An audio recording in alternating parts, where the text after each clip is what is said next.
Hello. Welcome to Market Discussion of the Day. Today, August 11, 2025, Monday ആണ്, പുതിയൊരു വീക്കാണ്. So പുതിയൊരു വീക്കിൽ നിങ്ങൾ വരുന്നതിന് മുന്നേ ആയിട്ട് നമ്മളെപ്പോഴും പറയാറുള്ളത് പോലെ നമ്മളുടെ ഫണ്ടമെൻ്റൽസിൽ നിന്ന് തന്നെ സ്റ്റാർട്ട് ചെയ്യാം. നമ്മൾ ഓൾറെഡി കഴിഞ്ഞ വീക്കിൽ ഫണ്ടമെൻ്റൽസ് എന്തൊക്കെയാണ് വരുന്നതെന്നുള്ള കാര്യം പറഞ്ഞിട്ടുണ്ടായിരുന്നു. സോ ഇന്നത്തെ ദിവസത്തെ ഫണ്ടമെൻ്റൽസ് മാത്രം, ഇന്നും നാളെയും ആയിട്ടുള്ള ഫണ്ടമെൻ്റൽസ് മാത്രം നമ്മൾ നോക്കിപ്പോവാം. സോ ഇന്ന് ബേസിക്കലി നമുക്ക് പ്രത്യേകിച്ച് ന്യൂസുകളൊന്നും തന്നെ ഇല്ല എന്നുള്ളൊരു കാര്യം കാണാം. നമുക്ക് ഫുള്ളി നമ്മൾ ടെക്നിക്കൽ സൈഡിൽ തന്നെ നിൽക്കാം എന്നുള്ളതാണ് ഇന്നത്തെ പ്രത്യേകത. സോ നാളെ നമ്മൾ നോക്കുമ്പോൾ നമുക്ക് CPIയുടെ ന്യൂസ് വരുന്നുണ്ട്, US നിന്ന് CPIയുടെ ന്യൂസ് വരുന്നുണ്ട്, ഇന്ത്യയിൽ നിന്ന് CPIയുടെ ന്യൂസ് വരുന്നുണ്ട്. ഇന്ത്യൻ CPI നമ്മുടെ ഫോറക്സ് മാർക്കറ്റിനെ അഫക്റ്റ് ചെയ്യത്തില്ല, പക്ഷേ ഉറപ്പായിട്ടും ഇന്ത്യക്കെതിരെ വെച്ചിട്ടുള്ള 50% താരിഫ് അനൗൺസ്മെൻ്റ് ഒക്കെ ഉറപ്പായിട്ടും മാർക്കറ്റിനെ അഫക്റ്റ് ചെയ്യും. സോ അത് ഇന്ത്യൻ മാർക്കറ്റ് അടച്ചതിന് ശേഷം ബുധനാഴ്ച ആയിരിക്കും അതിനുള്ളൊരു എഫക്റ്റ് മാർക്കറ്റിൽ ഉണ്ടാവുക എന്നുള്ളൊരു കാര്യം കൂടി എടുത്ത് പറഞ്ഞു പോവുകയാണ്. സോ US നിന്നുള്ള CPI ഉച്ചയ്ക്ക് 1:30 മണിക്കാണ് വരുന്നത്. ആ ഒരു സമയത്തിന് മുന്നേ ആയിട്ട് മാർക്കറ്റിൽ നിന്ന് മാറി നിൽക്കുന്നത് തന്നെയായിരിക്കും ഏറ്റവും ബെറ്റർ ആയിട്ടുള്ളൊരു കാര്യം എന്ന് ഞാൻ എടുത്ത് ഓർമ്മിപ്പിച്ച് പോവുകയാണ്. ഓക്കെ, സോ ഇതൊക്കെയാണ് ഇന്നും നാളെയായിട്ടുള്ള ന്യൂസ്. ബാക്കിയുള്ള ന്യൂസുകൾ ഞാൻ അതാത് ദിവസങ്ങളിൽ പറഞ്ഞു പോകുന്നതായിരിക്കും ബെറ്റർ. കാരണം ഈ ആഴ്ചത്തെ ഫുള്ളി എന്തൊക്കെ ന്യൂസാണ് വരാനായിട്ടുള്ളത്, എപ്പോഴാണ് കെയർഫുള്ളായിട്ട് ഇരിക്കേണ്ടത് എന്നുള്ള കാര്യങ്ങൾ ഞാൻ വെള്ളിയാഴ്ചത്തെ വീഡിയോയിൽ പറഞ്ഞിട്ടുണ്ടായിരുന്നു. സോ അതിൽ നോക്കിക്കഴിഞ്ഞാൽ നിങ്ങൾക്ക് ഏകദേശം ഒരു ഐഡിയ കിട്ടുന്നതുമായിരിക്കും. സോ ഈ ആഴ്ചത്തെ ഏറ്റവും ഇമ്പോർട്ടൻ്റ് ആയിട്ടുള്ള പൊളിറ്റിക്കലായിട്ടുള്ള ന്യൂസ് എന്ന് പറയുന്നത് നമ്മളുടെ റഷ്യൻ പ്രസിഡൻറ്റും US പ്രസിഡൻറ്റും തമ്മിലുള്ളൊരു മീറ്റിംഗ് ആണ്. ഓക്കെ, സോ അത് റഷ്യ വാർ അവസാനിപ്പിക്കാനായിട്ടുള്ളതാണോ അതോ അതിലും വലിയൊരു വാറായി തീരുമോ എന്നുള്ളൊരു കാര്യം നമുക്കറിയില്ല. സോ എന്തായാലും അവർ തമ്മിലൊരു മീറ്റിംഗ് വെച്ചത് തന്നെ നമുക്കൊരു നല്ലൊരു കാര്യം തന്നെയാണ്. ചിലപ്പോൾ ആ ഒരു വാറിൻ്റെ ടെൻഷൻ കുറയാനും അതിലൂടെ ഗോൾഡിൻ്റെ പ്രൈസ് താഴോട്ട് പോകാനും ഉള്ള പോസിബിലിറ്റി ഉണ്ട്. സോ അതാണ് ഈ ആഴ്ചത്തെ ഏറ്റവും ഇമ്പോർട്ടൻ്റ് ആയിട്ടുള്ള ന്യൂസ്. ഈ വരുന്ന വെള്ളിയാഴ്ചയാണ്, ഓഗസ്റ്റ് 15 ഈ പർട്ടിക്കുലർ ന്യൂസ് വരുന്നതും. ഓക്കെ, സോ അതാണ് ഈ ആഴ്ചത്തെ നമുക്ക് ഉറപ്പിക്കാൻ പറ്റുന്ന ഒരു വലിയൊരു ന്യൂസ് എന്ന് പറഞ്ഞു കഴിഞ്ഞാൽ അത് മാത്രമാണ് ഉള്ളത് പൊളിറ്റിക്കൽ സൈഡിൽ നിന്നുള്ളത്. ഓക്കെ, സോ നമ്മൾ നേരെ നമ്മളുടെ ഫണ്ടമെൻ്റൽ സൈഡിലോട്ട് പോകുന്നതിന് മുന്നേ ആയിട്ട് നമ്മളുടെ പുതിയ ഫോറക്സ് ട്രേഡിംഗ് ബാച്ച് നാളെ സ്റ്റാർട്ട് ചെയ്യുന്നുണ്ട്. 4 ദിവസം നീണ്ടു നിൽക്കുന്ന ഒരു ക്രാഷ് കോഴ്സാണിത്. ഫ്രീ ആയിട്ട് ഫോറക്സ് ട്രേഡിംഗ് പഠിക്കണം എന്നുള്ള എല്ലാ ആൾക്കാർക്കും എൻ്റെ ഡിസ്ക്രിപ്ഷനിൽ തന്നെ നമ്പർ ഉണ്ടാവും. എനിക്ക് മെസ്സേജ് അയച്ചു കഴിഞ്ഞാൽ ബാക്കി കാര്യങ്ങൾ ഞാൻ കോർഡിനേറ്റ് ചെയ്യുന്നതായിരിക്കും എന്ന് വീണ്ടും എടുത്ത് ഓർമ്മിപ്പിച്ച് പോവുകയാണ്. ഓക്കെ, സോ ഇന്ത്യൻ ടൈമിംഗ് രാത്രി 7:30 മണിക്കും 10:30 മണിക്കുമായിട്ട് 2 ബാച്ചിലായിട്ടായിരിക്കും സെയിം കാര്യങ്ങൾ തന്നെയായിരിക്കും പറയുന്നത്. നിങ്ങൾ ഈ 4 ദിവസവും ഫ്രീ ആണെങ്കിൽ മാത്രം എനിക്ക് മെസ്സേജ് അയയ്ക്കുക എന്ന് വീണ്ടും എടുത്ത് ഓർമ്മിപ്പിച്ച് പോവുകയാണ്. സോ നേരെ നമ്മൾ ടെക്നിക്കൽ സൈഡിലോട്ട് പോകുന്നതിന് മുന്നേ ആയിട്ട് ഏറ്റവും ഇമ്പോർട്ടൻ്റ് ആയിട്ടുള്ളൊരു കാര്യം കൂടി നിങ്ങൾ പല ആൾക്കാരും ചോദിക്കുന്നത് കൊണ്ടിട്ടാണ് നിങ്ങൾ റിലയബിൾ ആയിട്ടുള്ളൊരു ബ്രോക്കറിനെ നോക്കുന്നുണ്ടെങ്കിൽ ഞാൻ യൂസ് ചെയ്യുന്ന ബ്രോക്കർ സ്റ്റാർ ട്രേഡർ എന്ന് പറഞ്ഞിട്ട് എല്ലാ റെഗുലേഷൻസും ഉള്ള, ഇപ്പോൾ UK റെഗുലേഷൻസ് അല്ലേ, അതേപോലെ UAE റെഗുലേഷൻസ്, ഓസ്ട്രേലിയൻ ബേസ്ഡുള്ള ASICയുടെ റെഗുലേഷനൊക്കെ ഉള്ള വളരെ ടൈറ്റായിട്ട് സ്പ്രെഡും എന്താ പറയുക സ്വാപ്പ് ഫ്രീ ആയിട്ടുള്ള അക്കൗണ്ട്സ് ഒക്കെ പ്രൊവൈഡ് ചെയ്യുന്നൊരു ബ്രോക്കറാണ്. അതിൻ്റെ കൂടെ നമ്മളുടെ പൈസ $100,000 വരെ ലോയ്ഡ്സ് ബാങ്ക് ഇൻഷുറൻസ് തരുന്നതുമുണ്ട്. ഓക്കെ, അതിൻ്റെ കൂടെ ഇത്രയും കാര്യങ്ങളുടെ കൂടെ ഏറ്റവും എന്താ പറയുക ഒരു ബിഗിനറിനെ സംബന്ധിച്ചിടത്തോളം അല്ലെങ്കിൽ ലോ ക്യാപിറ്റൽ ഉള്ള ഒരാളെ സംബന്ധിച്ചിടത്തോളം അവർക്ക് ആർക്കാണെങ്കിലും ബോണസ് പ്രോഗ്രാം ഇവർ പ്രൊവൈഡ് ചെയ്യുന്നുണ്ട്. ബോണസ് പ്രോഗ്രാം എന്ന് പറയുമ്പോൾ യൂറോപ്പിലുള്ള ആൾക്കാർക്ക് ആദ്യത്തെ $1,000 100%, $1,000 ഇട്ടാൽ $2,000 വരെയാണ് അവർ ബോണസ് കൊടുക്കുന്നത്. ബാക്കി സബ്സിക്വൻറ്റ് ഡെപ്പോസിറ്റിൻ്റെ 20%ആണ് അവർ കൊടുക്കുന്നത്. ഇന്ത്യൻ ക്ലയൻസിനെയും ബാക്കിയുള്ള സ്ഥലങ്ങളിലുള്ള ക്ലയൻസിനും അവർ ആദ്യത്തെ $500 50%, ബാക്കിയുള്ള ഡെപ്പോസിറ്റിൻ്റെ 20%ആണ് കൊടുക്കുന്നത്. പിന്നീട് നമ്മൾ എപ്പോഴൊക്കെ ഡെപ്പോസിറ്റ് ചെയ്യുന്നു അപ്പോഴൊക്കെ നമുക്കതിൻ്റെ 20% ഇവർ തരികയും ചെയ്യും. ഓക്കെ, സോ ഫോർ എക്സാമ്പിൾ ഒരു $1,000 ഇൻവെസ്റ്റ് ചെയ്യുന്ന ഒരാൾക്ക് ഒരു $1,450 ട്രേഡ് ചെയ്യാം എന്നുള്ളതാണ് അതിൻ്റെ ഏറ്റവും വലിയൊരു അഡ്വാൻറ്റേജ് എന്ന് പറഞ്ഞു കഴിഞ്ഞാൽ. ഓക്കെ, സോ നിങ്ങൾക്ക് കൂടുതൽ കാര്യങ്ങൾ അറിയണം, നിങ്ങൾക്ക് ഈ ഒരു ബ്രോക്കറിനെ കുറിച്ചുള്ള ഡീറ്റെയിൽ ആയിട്ട് അറിയണം എന്നുണ്ടെങ്കിൽ ഞാൻ അതിൻ്റെ ഒരു വീഡിയോ ചെയ്തിട്ടുണ്ട്. അല്ലെങ്കിൽ എൻ്റെ ഡിസ്ക്രിപ്ഷനിൽ എൻ്റെ നമ്പർ ഉണ്ടാവും. എനിക്ക് മെസ്സേജ് അയച്ചു കഴിഞ്ഞാൽ എനിക്ക് നിങ്ങൾക്ക് തരാൻ പറ്റുന്ന ഓഫേഴ്സിനെ കുറിച്ചും ഞാൻ ഡീറ്റെയിൽ ആയിട്ട് പറഞ്ഞു തരുന്നതും ആയിരിക്കും. Okay, so coming to market discussion, coming to fundamental technical side. First of all നമ്മൾ എല്ലാ ദിവസവും പോകുന്നത് പോലെ JPYയിലോട്ട് പോകാം. JPY 147.67 എന്ന് പറയുന്ന റേഞ്ചിൽ നിൽക്കുന്നു. ഓക്കെ, JPY കഴിഞ്ഞ JPY നമുക്കറിയാം എവിടെയായിരുന്നു, സോറി, JPY 147.84 വരെയൊക്കെ കഴിഞ്ഞ ആഴ്ച പോയിട്ടുണ്ടായിരുന്നു അല്ലേ. സോ 148 ആ ഒരു റേറ്റ് എന്ന് പറഞ്ഞു കഴിഞ്ഞാൽ ആക്ച്വലി 148 അവിടുന്ന് സെല്ലും 146 അവിടുന്ന് ബൈയും ആ ഒരു റേഞ്ച് ബേസ്ഡ് മാർക്കറ്റാണെന്ന് നമ്മൾ എപ്പോഴും പറയാറുണ്ട് അല്ലേ. റേഞ്ച് മാർക്കറ്റ് ഒരു റേഞ്ചിനകത്താണ് എന്നുള്ളൊരു കാര്യം നമ്മൾ പറയാറുണ്ട് അല്ലേ. സോ 146 to 148, 146 അടുത്ത് കിട്ടിക്കഴിഞ്ഞാൽ നിങ്ങൾക്ക് ബൈയും 148 അടുത്ത് നിങ്ങൾക്ക് കിട്ടിക്കഴിഞ്ഞാൽ സെല്ലും ആണ് ഞാൻ നേരത്തെ പറഞ്ഞിട്ടുള്ളത്. അങ്ങനെ തന്നെ അതേപോലെ തന്നെ മാർക്കറ്റ് റൺ ആവുന്നുണ്ട് എന്നുള്ളൊരു കാര്യം വളരെ ഇവിടുത്തെ ലൈറ്റ് പോയി ഒറ്റ മിനിറ്റ്. സോ ഇവിടെ നമ്മൾ കുറച്ച് നേരം അനങ്ങാതിരുന്ന് കഴിഞ്ഞാൽ ഇവിടുത്തെ ലൈറ്റ് പോവും. സോ അങ്ങനെയാണ് ഇവിടുത്തെ കാര്യം. സോ ബേസിക്കലി നമുക്ക് 148 എന്ന് പറയുന്ന റേഞ്ച്, ഇത് ബേസിക്കലി എന്താ പറയുക, ഇതൊരു റേഞ്ച് ബേസ്ഡ് മാർക്കറ്റ് ആയതുകൊണ്ടിട്ടാണ് കേട്ടോ. റേഞ്ച് ബേസ്ഡ് മാർക്കറ്റിൻ്റെ പ്രത്യേകതയാണ് ആക്ച്വലി ഇത് ഇങ്ങനെ അങ്ങോട്ടും ഒരു റേഞ്ചിൽ കിടന്ന് അങ്ങോട്ടും ഇങ്ങോട്ടും കളിക്കുന്നത് എന്ന് പറയുന്നത് റേഞ്ച് ബേസ്ഡ് മാർക്കറ്റിൻ്റെ ഒരു പ്രത്യേകതയാണ്. ഓക്കെ. സോ ഇപ്പോൾ നടന്നുകൊണ്ടിരിക്കുന്നത് ഒരു റേഞ്ച് ബേസ്ഡ് മാർക്കറ്റാണ്. നിങ്ങൾ ഗോൾഡിൻ്റെയൊക്കെ പ്രൈസ് നോക്കിക്കഴിഞ്ഞാൽ തന്നെ മനസ്സിലാവും.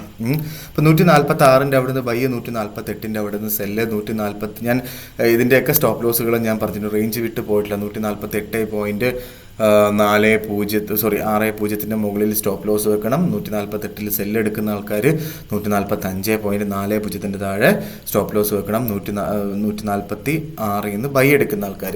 നിങ്ങൾ ഇപ്പം എന്ത് സ്ട്രാറ്റജി യൂസ് ചെയ്താൽ, ഇപ്പം ഞാൻ പറയുന്ന സ്ട്രാറ്റജിയോ നിങ്ങൾ യൂസ് ചെയ്യുന്ന സ്ട്രാറ്റജിയോ നിങ്ങൾക്ക് ഫോറക്സ് ട്രേഡിങ്ങിൽ സക്സസ്ഫുൾ ആവണം എങ്കിൽ നിങ്ങൾ സ്റ്റോപ്പ് ലോസും ടേക്ക് പ്രോഫിറ്റും ഇട്ട് തന്നെ ചെയ്യണം. അറ്റ്ലീസ്റ്റ് എന്താ പറയുക, ഒരു ബിഗിനർ സ്റ്റേജിലെങ്കിലും സ്റ്റോപ്പ് ലോസും ടേക്ക് പ്രോഫിറ്റും അറ്റ്ലീസ്റ്റ് 1:1.5 റേഷ്യോയിലെങ്കിലും ഇടണം. അതായത് $10 സ്റ്റോപ്പ് ലോസ് വെക്കുന്ന ഒരാൾ $15 ടേക്ക് പ്രോഫിറ്റ് വെക്കണം എന്നുള്ളതാണ് ഞാൻ പറഞ്ഞതിൻ്റെ മീനിങ്. ഓക്കെ.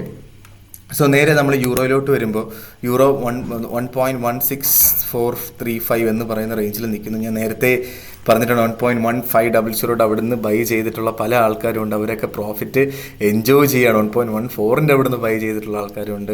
നമ്മൾ ബേസിക്കലി യൂറോയും GBP ഒക്കെ ഒരു ലോങ്ങർ ടേമിലോട്ട് നമുക്ക് മേടിച്ചിടാൻ പറ്റിയാൽ വളരെ നല്ലൊരു കാര്യമാണ്. ഓക്കെ. എനിക്കറിയാവുന്ന പല ആൾക്കാരും GBP ഒക്കെ 1.314 വന്ന സമയത്ത്, കഴിഞ്ഞ ആഴ്ച വന്ന സമയത്ത് മേടിച്ചിട്ടുണ്ടായിരുന്നു.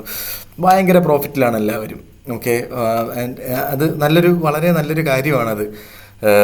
കാരണം നമുക്ക് GBP ഒക്കെ വളരെ ചെറിയൊരു എന്താ പറയുക മൂവ്മെൻ്റ് ഒരു ദിവസം തരത്തുള്ളൂ. അതൊരു ഡേ ട്രേഡർ ആവാതെ ഒരു ലോങ്ങർ ടേമിലോട്ട് എല്ലാ ആൾക്കാർക്കും അതിൻ്റേതായ എന്താ പറയുക ഒരു ട്രേഡിംഗ് സ്ട്രാറ്റജി ഉണ്ടാവും. പക്ഷേ എന്നിരുന്നാലും എൻ്റെ അഭിപ്രായം ചോദിച്ചു കഴിഞ്ഞാൽ ഞാൻ GBP യൂറോ ഒക്കെ ലോങ്ങർ ടേമിലോട്ട് ബൈ ചെയ്യുന്ന ആൾക്കാർക്ക് കുറച്ചും കൂടെ ഒരു ബെറ്റർ ഓപ്പർച്യൂണിറ്റി, നല്ലൊരു പ്രോഫിറ്റൊക്കെ ഉണ്ടാക്കിയെടുക്കാൻ പറ്റുന്നുണ്ട് എന്നറിഞ്ഞതിൽ വളരെ അധികം സന്തോഷമുണ്ട്. ഓക്കെ. സോ യൂറോ നമുക്ക് വെയിറ്റ് ചെയ്യാം. ഇവിടെ നിന്നൊന്നും ചെയ്യണ്ട. 140 ഒരു ഹയർ റേഞ്ച് ഞാൻ പറയുകയാണെങ്കിൽ 1.1500 to 1.1800 ആണ്. സോ 1.1500 അവിടുന്ന് ബൈ ചെയ്യാം. ഓക്കെ. നമുക്ക് ഒരു അത്യാവശ്യം നല്ലൊരു റേഞ്ചിൽ, ഒരു 100-150 പിപ്പിലൊക്കെ നമുക്ക് അത് വിൽക്കാം എന്നുള്ളതാണ് എൻ്റെ ഒരു പോയിന്റ് ഓഫ് വ്യൂ. ഓക്കെ. വേണമെന്നുള്ള ആൾക്കാർക്ക് അത് ലോങ്ങർ ടേമിലോട്ട് ഹോൾഡ് ചെയ്യുകയും ചെയ്യാം. ഓക്കെ. സോ അതാണ് എനിക്ക് യൂറോയിൽ പറയാനായിട്ടുള്ളത്. നേരെ നമ്മൾ GBP വരുമ്പം 1.34558 നിൽക്കുന്നു. സോ GBP എനിക്ക് സത്യം പറഞ്ഞു കഴിഞ്ഞാൽ എൻ്റെ ഒരു പോയിന്റിൽ എനിക്ക് ഈ ലോങ്ങർ ടേമിലോട്ടുള്ള കാര്യങ്ങൾ പറഞ്ഞു തരാൻ അറിയത്തുള്ളൂ. അതാണ് വേറൊരു കാര്യം. ഓക്കെ. സോ GBP നമുക്ക് ബൈ ചെയ്യാനായിട്ടുള്ളൊരു ഓപ്പർച്യൂണിറ്റി 1.3400 തന്നെയാണ്. 1.3400 അവിടെ കിട്ടിയാൽ നമുക്ക് വീണ്ടും ബൈ ചെയ്ത് മുന്നോട്ട് പോവുക. 1.3450 എന്ന് പറയുന്ന ഒരു റെസിസ്റ്റൻസിൻ്റെ അടുത്താണ് മാർക്കറ്റ്. റെസിസ്റ്റൻസ് കടന്നു പോയിട്ടുണ്ടോ എന്ന് ചോദിച്ചാൽ എനിക്ക് ഇപ്പോഴും ഉറപ്പൊന്നും പറയാൻ പറ്റില്ല. ചിലപ്പോൾ മാർക്കറ്റ് ഒന്നും കൂടെ 1.3400 കിട്ടും. അങ്ങനെ കിട്ടിയാൽ അവിടുന്ന് ബൈ ചെയ്ത് മുന്നോട്ട് പോവുക. അല്ല, ഇന്ന് അവസാനിക്കുന്നത് 1.3450 മുകളിലാണ്. ഓക്കെ. നാളെ രാവിലെ ഇന്ത്യൻ ടൈമിങ് 7:30 മണിക്കും 1.3450 മുകളിലാണ് എങ്കിൽ നമുക്ക് അവിടുന്ന് വേണമെങ്കിലും ഒരു ബൈ ചെയ്ത് മുന്നോട്ട് പോവുകയും ചെയ്യാം എന്നുള്ളതാണ് എൻ്റെ പോയിന്റ്. ഓക്കെ. നമ്മൾ നേരെ നമ്മളുടെ ഗോൾഡിലോട്ട് വരുമ്പം ഇന്നലെ എന്താ പറയുക ഗോൾഡ് സ്റ്റാർട്ട് ചെയ്തത് 3405 എന്ന് പറയുന്ന റേഞ്ചിലൊക്കെയാണ് ഗോൾഡ് നിന്നിട്ടുണ്ടായത്. ഓക്കെ, 3405 വരെ ഇന്ന് രാവിലെ മാർക്കറ്റ് പോയിട്ടുണ്ട്. താഴോട്ട് വന്നപ്പോൾ മാർക്കറ്റ് ഓൾറെഡി 3352 വരെ, കഴിഞ്ഞ ആഴ്ചത്തെ ലോവർ പോയിന്റ് വരെ മാർക്കറ്റ് സഞ്ചരിച്ചിട്ടുമുണ്ട് എന്നുള്ളൊരു കാര്യം നമുക്ക് മനസ്സിലാക്കാനായിട്ട് പറ്റും അല്ലേ. സോ നമുക്ക് ഇവിടുന്ന് എന്ത് എന്നുള്ളൊരു കാര്യമാണ് നമ്മളുടെ അടുത്തുള്ള ഒരു അടുത്ത ചോദ്യം. ഇവിടുന്ന് എന്ത് എന്ന് എൻ്റെ അടുത്ത് ചോദിച്ചാൽ 3360 സപ്പോർട്ട് ചെയ്യുമെന്ന് തന്നെയാണ് എൻ്റെ ഒരു വിശ്വാസം. ഓക്കെ, 3360 എന്ന് പറയുന്നത് സപ്പോർട്ട് ചെയ്യുമെന്ന് തന്നെയാണ് എൻ്റെ വിശ്വാസം. 3360 ബൈ എടുക്കുന്ന ആൾക്കാർ നല്ല സ്റ്റോപ്പ് ലോസ് നല്ല രീതിയിൽ വെക്കണം എന്നുള്ളതാണ്. 3345 താഴെയായിട്ട് ഞാൻ 3340 ഞാൻ സ്റ്റോപ്പ് ലോസ് വെച്ചിട്ടുള്ളത്. ടേക്ക് പ്രോഫിറ്റ് വെക്കുമ്പോൾ നിങ്ങൾ എത്രയാണോ സ്റ്റോപ്പ് ലോസ് വെച്ചത് അതിൻ്റെ കുറച്ചും കൂടെ കയറ്റി വെക്കാനായിട്ട് ശ്രമിക്കണം. എന്നാൽ മാത്രമേ നമുക്കൊരു ലോങ്ങർ ടേമിൽ പ്രോഫിറ്റബിൾ ട്രേഡറായിട്ട് മുന്നോട്ട് പോകാൻ പറ്റൂ. ഇതിനകത്ത് നിങ്ങൾ എന്ത് സ്ട്രാറ്റജി യൂസ് ചെയ്യാതായാലും നിങ്ങൾ ടേക്ക് പ്രോഫിറ്റ് വെക്കുമ്പോൾ എന്താ പറയുക, അറ്റ്ലീസ്റ്റ് 1:1.5 റേഷ്യോയിലെങ്കിലും വെക്കണം. സോ അത് വളരെ സിമ്പിളാണ്. ഇപ്പം നമ്മൾ 3360 വെക്കുന്നു, 3340 ഞാൻ വെച്ചിട്ടുള്ള സ്റ്റോപ്പ് ലോസ്. 3340 നിങ്ങൾ സ്റ്റോപ്പ് ലോസ് വെച്ചാൽ 3300 എത്രയാണ്, $20 അവിടെ നമ്മൾ സ്റ്റോപ്പ് ലോസ് വെച്ചു അല്ലേ. സോ 20 × 1.5 എന്ന് പറഞ്ഞാൽ 30 അല്ലേ. സോ 3390 എന്ന് പറയുന്നത് നമ്മൾ ടേക്ക് പ്രോഫിറ്റും വെക്കണം. അങ്ങനെ നമ്മൾ രണ്ടും വെച്ച് പോയാൽ നമ്മൾ വേറെ കൺഫ്യൂഷൻ ഒന്നും ചെയ്യേണ്ട. നമ്മൾ പിന്നെ മാർക്കറ്റിനെ നോക്കിക്കൊണ്ടിരിക്കുകയൊന്നും വേണ്ട. മാർക്കറ്റ് ഒന്നെങ്കിൽ സ്റ്റോപ്പ് ലോസ് അടിക്കും അല്ലെങ്കിൽ ടേക്ക് പ്രോഫിറ്റ് അടിക്കും. അത് രാത്രിയാവുമ്പോൾ ജസ്റ്റ് നോക്കിയിട്ട് എന്താ പറയുക, നമുക്കൊന്നും ചെയ്യാനില്ല പിന്നെ. അപ്പോൾ അങ്ങനെ ചെയ്യുക എന്നുള്ളതാണ് അങ്ങനെ ചെയ്യുക എന്നുള്ളതാണ്. ഇന്നലെ ക്രിക്കറ്റൊക്കെ കളിക്കാൻ പോയിട്ട് ഭയങ്കര ക്ഷീണം ആയിട്ടിരിക്കുകയാണ്. അതുകൊണ്ടാണ് ഞാൻ ഇന്ന് വീഡിയോ ചെയ്യാനും ഭയങ്കര ലേറ്റായി പോയത്. സോ അങ്ങനെ ചെയ്യുക എന്നുള്ളതാണ് ഏറ്റവും ഇമ്പോർട്ടൻ്റ് ആയിട്ടുള്ള കാര്യം.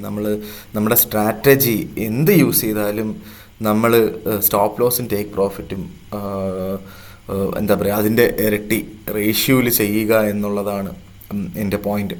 നമുക്ക് അറ്റ്ലീസ്റ്റ് 1:1.5, ഞാൻ 1:2 പോലും പറയുന്നില്ല. ഓക്കെ, 1:1.5. കാരണം 1:2 പല ആൾക്കാർക്കും അത് ഭയങ്കര പാടുള്ളൊരു കാര്യമാണ്. ചെറിയൊരു പ്രോഫിറ്റ് വരുമ്പോൾ തന്നെ ഇനി ലോസിലാവാൻ പാടില്ലല്ലോ എന്നുള്ളൊരു കാര്യം കൊണ്ടാണ് ഞാനിത് പറഞ്ഞത്. ഇങ്ങനെ നിങ്ങളൊന്ന് ട്രൈ ചെയ്ത് നോക്കുക.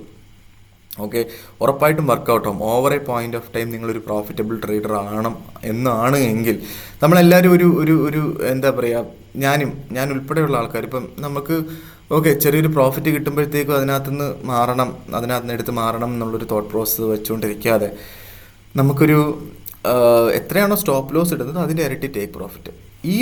ഇതാണ് സ്ട്രാറ്റജി. ഓക്കെ, ഇതാണ് നമ്മൾ ഫോളോ ചെയ്യേണ്ടത്. ഇങ്ങനെ ഫോളോ ചെയ്ത് മുന്നോട്ട് പോയാൽ ഉറപ്പായിട്ടും 100% ഒരു വർഷം കഴിയുമ്പോൾ നിങ്ങളൊരു പ്രോഫിറ്റബിൾ ട്രേഡർ ആയിരിക്കും. നിങ്ങൾ ലോസിലായിരിക്കത്തില്ല എന്നുള്ളതാണ് എൻ്റെ പോയിന്റ്. ഓക്കെ, സോ അങ്ങനെ മാത്രം ഫോളോ ചെയ്ത് മുന്നോട്ട് പോവുക. അങ്ങനെയാണെങ്കിൽ നമുക്ക് ഒരുപാട് കാലം നമുക്ക് ട്രേഡിങ്ങിനകത്ത് മുന്നോട്ട് പോകാം എന്നുള്ളതാണ് എൻ്റെ പോയിന്റ്. ഓക്കെ, സോ അത് നിങ്ങൾ ഇപ്പോൾ എത്ര ക്യാപിറ്റൽ ഇട്ട് ചെയ്താലും ചെറിയ ക്യാപിറ്റൽ ഇട്ട് ചെയ്താലും എല്ലാം ഇപ്പോൾ ഓക്കെ നിങ്ങളൊരു വലിയൊരു സ്റ്റോപ്പ് ലോസ് ഇടുന്നുണ്ട്, $20 വരെ സ്റ്റോപ്പ് ലോസ് ഇടുന്നു എങ്കിൽ പല ആൾക്കാരും എൻ്റെ അടുത്ത് പറയാറുള്ള ഏറ്റവും വലിയൊരു സംഭവം എന്താ വെച്ചാൽ ഗോൾഡിൽ സ്റ്റോപ്പ് ലോസ് അടിച്ചു പോകുന്നു എന്നുള്ള കാര്യമാണ്. ഓക്കെ, സ്റ്റോപ്പ് ലോസ് അടിച്ചു പോകുന്നതിന് പ്രോപ്പറായിട്ട് സ്റ്റോപ്പ് ലോസ് വെക്കാത്തത് കൊണ്ടിട്ടാണ് നമുക്ക് സ്റ്റോപ്പ് ലോസ് അടിച്ചു പോകുന്നത്. നിങ്ങൾ എവിടെ നിന്നാണോ എടുക്കുന്നത് അവിടെ നിന്ന് മിനിമം ഒരു $15 to $20 എങ്കിലും സ്റ്റോപ്പ് ലോസ് വെക്കേണ്ട ഒരു കാലഘട്ടമാണ്. കാരണം ഗോൾഡിൻ്റെ മൂവ്മെൻറ്റ് അത്ര വോളറ്റൈലാണ്. ഓക്കെ, സോ അതേപോലെ ആ സ്റ്റോപ്പ് ലോസ് വെക്കുന്ന സമയത്ത് തന്നെ അങ്ങ് ടേക്ക് പ്രോഫിറ്റും വെച്ച് പോയാൽ എന്താണ് കുഴപ്പം എന്നുള്ളതാണ് എൻ്റെ ചോദ്യം. ഓക്കെ, $20 സ്റ്റോപ്പ് ലോസ് വെക്കുന്നതിന് $30 ടേക്ക് പ്രോഫിറ്റ്. ആ റേഷ്യോയിൽ നിങ്ങൾ മുന്നോട്ട് പോയാൽ ഉറപ്പായിട്ടും നിങ്ങൾക്ക് നല്ല രീതിയിൽ പ്രോഫിറ്റ് ഉണ്ടാവും. അപ്പം ഞാനിത് ഒരാൾക്ക് പറഞ്ഞു കൊടുത്തപ്പം പുള്ളി ചോദിച്ചു അപ്പോൾ അത്രയും പൈസ പോകത്തില്ലേന്ന്. ഓക്കെ, പുള്ളിക്കാരൻ ആക്ച്വലി 0.1 ലോട്ടിൽ ട്രേഡ് ചെയ്യുന്ന ഒരാളാണ്. അപ്പം ഞാൻ പുള്ളിയുടെ അടുത്ത് പറഞ്ഞപ്പോൾ പുള്ളിക്കാരൻ്റെ അടുത്ത് ചോദിച്ചു 0.1 ലോട്ടിൽ എത്രയാണ് സ്റ്റോപ്പ് ലോസ് വെക്കുന്നത്. പുള്ളിക്കാരൻ പറഞ്ഞു $10 വെക്കുന്നതെന്ന്. അപ്പം ഞാൻ പറഞ്ഞു 0.05 എടുക്കും. 0.05 ലോട്ട് എടുത്തിട്ട് $20 സ്റ്റോപ്പ് ലോസ് വെച്ചിട്ട് $30 ടേക്ക് പ്രോഫിറ്റും വെക്കാൻ പറഞ്ഞു. ഓക്കെ, സോ അവിടെയും പുള്ളിക്കാരൻ സ്റ്റോപ്പ് ലോസ് അടിച്ചാൽ പോകുന്നത് $100.